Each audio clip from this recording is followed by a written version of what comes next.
In today's installment of the Romance Plot Tumor, I wanted to start things off by talking about mind over matter, which, according to the Free Dictionary, means the power of the mind, intellect, reason, willpower, etc., can overcome challenges or problems in the physical world.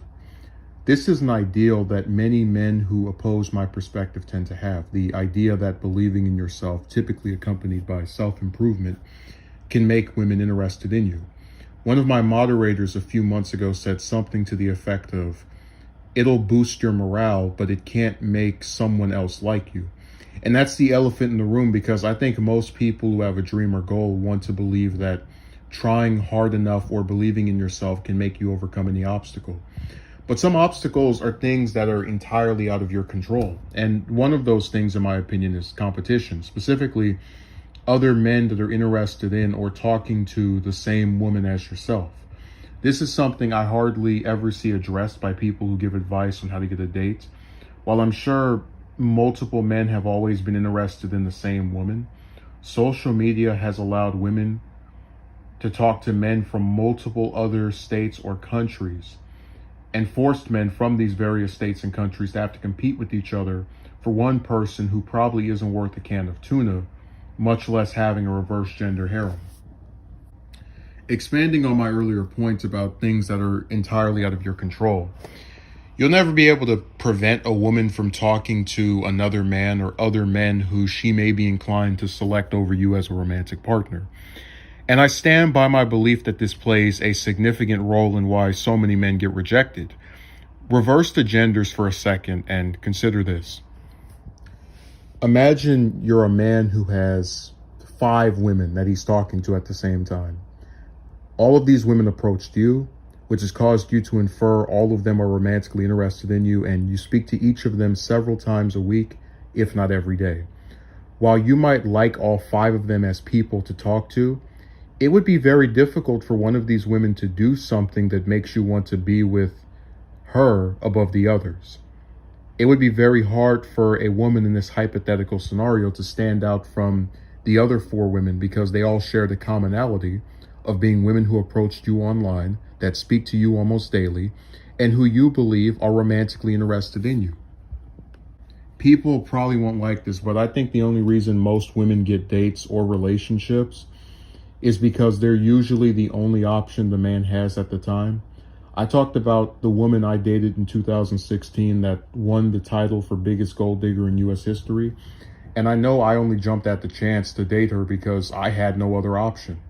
I didn't dislike her appearance or personality, but you can imagine it was much easier for her to appeal to me by being the only person attempting to do so at the time. It's kind of similar to elections where there's only one person running. It's like maybe he could have won, but the fact that he's the only person running, you can infer, made it easier than if there was competition. I want to clarify that I am not saying every single woman has loads of men trying to talk to her at the same time. But what I am saying is that I believe women are much more likely to have men seek them out rather than the other way around. I have never once had a woman in real life ask me for my phone number, unless it was for some school assignment, or show romantic interest. So even if a woman only has a few men per year trying to talk to her in real life, such as 4 or 5, that's still way more options than a man will typically have. As always, I have some screenshots to support my claims, but a few of these are stories so old that much of the material around them has been unattainable, so you'll have to take my word for it. In 2016, there was a woman I spoke to on Instagram who posted political material on her account about the then ongoing presidential election.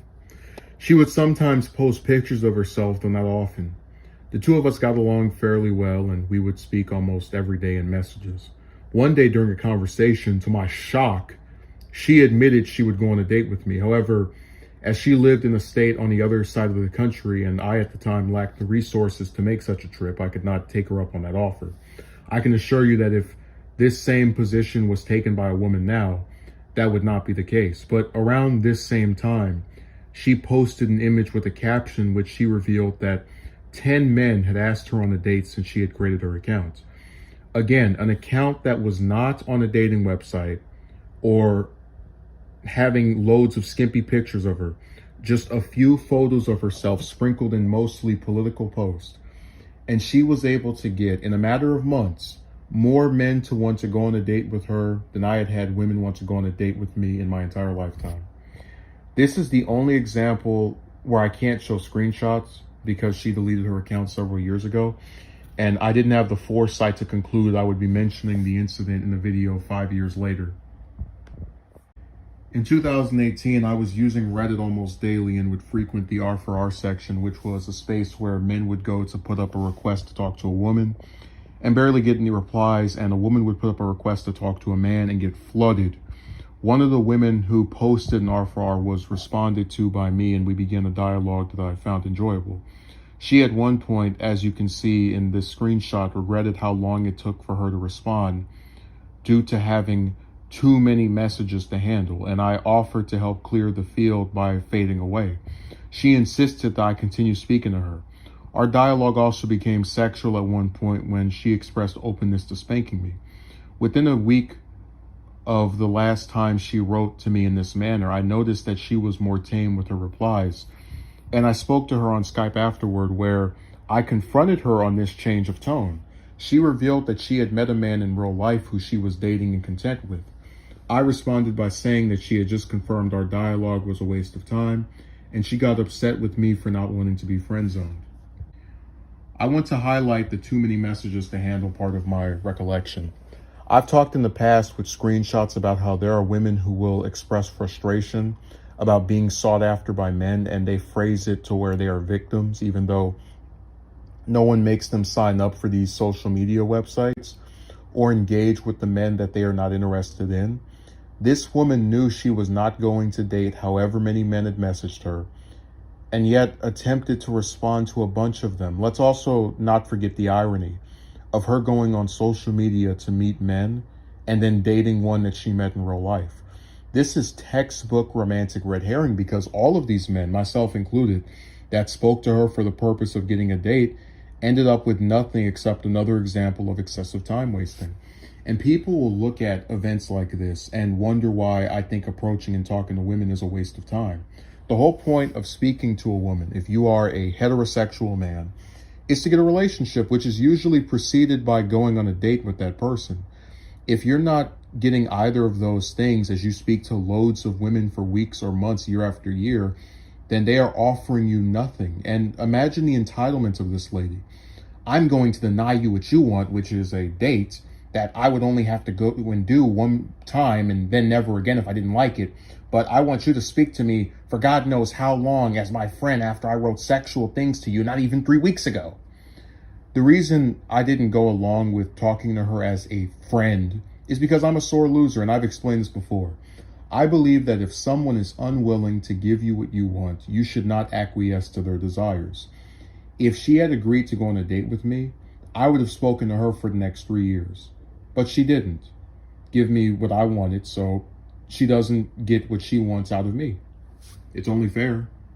This year, there was a woman who had her number posted on Reddit, and she admitted to me that she had been swarmed with 50 men in the span of a week, who all sent her text messages asking how she was doing or trying to begin speaking to her.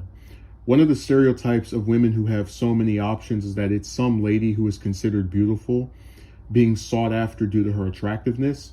In this scenario, however, we have a woman who none of these men saw what she looked like, and she was able to get 10 basketball teams worth of men to say something to her on the basis of her gender, location, and phone number being revealed.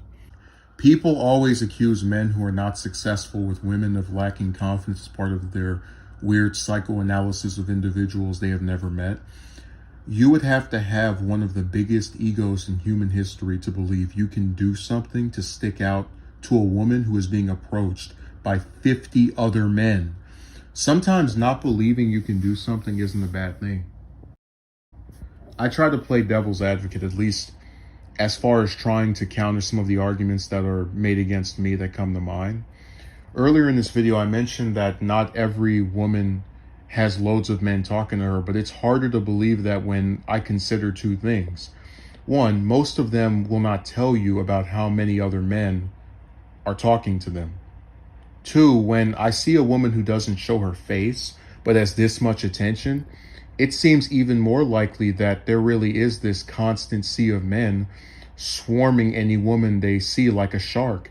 Basically, if a woman who doesn't show her face and who is not famous can get 50 men in a few days to approach her, it's harder to believe that one that does show their face, that I or some other man might find attractive, don't have or doesn't have the same number or possibly even more men trying to approach her. I don't make a video like this to convince men that every woman they talk to has loads of other options and that they shouldn't even try. I do make a video like this to address an issue that I think purposely goes unaddressed by a lot of people who peddle self-improvement and working on oneself as though these are surefire ways to overcome obstacles that are out of the control of a single man, such as how many other men the woman he's interested in is speaking to. You cannot make someone like you, and you sure as hell cannot make them stop talking to other people. Relationships that are optional, such as romance with another person, are supposed to be enjoyable. You are supposed to like this person and want to spend time with or do things with them. You're not supposed to talk to loads of women for lengthy periods of time who are just wasting your time and then be expected to be incentivized as you do not receive any of what you would like year after year. People got mad at me for saying this, but it was my opinion that men would be better off trying to get either a date or intercourse from a hooker than a normal woman, because there is a straightforward path to doing this. You pay this person and they do what you want. I take that any day over speaking to a bunch of women who have proven that they are not interested in me and at best want me to join the reverse gender harem. Yeah, I gotta throw this in just for the sake of comedy.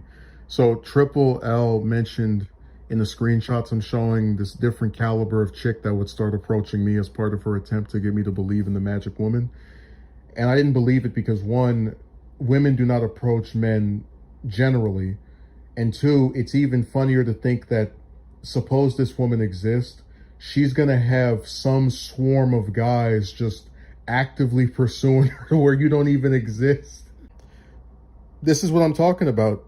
People don't like mentioning women's many options because it does shatter a lot of these Disney-esque fantasies. You know, like there's a person out there for everybody. Well, if that were true, then why do we have 20 or 30 men all circling one woman? Wouldn't all 20 or 30 of those men have 20 or 30 chicks trying to talk to them if everybody has somebody that's waiting for them?